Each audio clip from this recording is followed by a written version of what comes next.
శివుడు గుళ్ళోకి వెళ్ళిన వాడు ఎవడైనా నెత్తి మీద ఇలా పెట్టుకుని బూడిద పెట్టుకున్నాడు అంటాం, విభూతి ధరించాడండి నమస్కారం చేయాలి అంటాం. మధ్యలో కుంకుమ బొట్టు కూడా ఉంటే అమ్మవారు కూడా ఉందండి, ఇద్దరూ ఉన్నారు అంటాం. విభూతి శివుడు, కుంకుమ బొట్టు అమ్మవారు.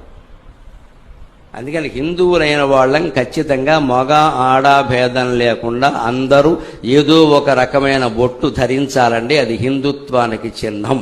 దయచేసి ప్రారంభిద్దాం. పిల్లలకి చెప్పండి, ధరించనేయండి, మొహమాట పడకండి. బడికెళ్ళే పిల్లల్ని బొట్టు ధరించి వెళ్ళమనండి. మన హిందూ చిహ్నాలు, మన సంప్రదాయాలు మనం ఎందుకు మానుకోవాలండి? పిల్లలు వ్యతిరేకించినా ఖచ్చితంగా చెప్పాలి. ముందు 4 రోజులు వ్యతిరేకిస్తారమ్మా, 5వ రోజు మాట వింటారు పిల్లలు ఎప్పుడు అంతేకాదు మనం చేస్తుంటే వాళ్ళు చేస్తారు. పిల్లలు మనం చెప్పినట్టు చేయరు, దయచేసి గమనించండి. మనం చేసినట్టు చేస్తారు వాళ్ళు ఖచ్చితంగా. మనం చేస్తుంటే వాళ్ళు చేస్తారు. బొట్టులో ఎంత ఉందంటే విభూతి సాక్షాత్తు శివుడు, మధ్యలో పెట్టిన కుంకుమ బొట్టు అమ్మవారు. శివపార్వతులు ఇద్దరూ నీ నుదుటి మీద ఉన్నట్టేనయ్యా, పెట్టుకోవాలో మానుకోవాలో నిర్ణయించుకో.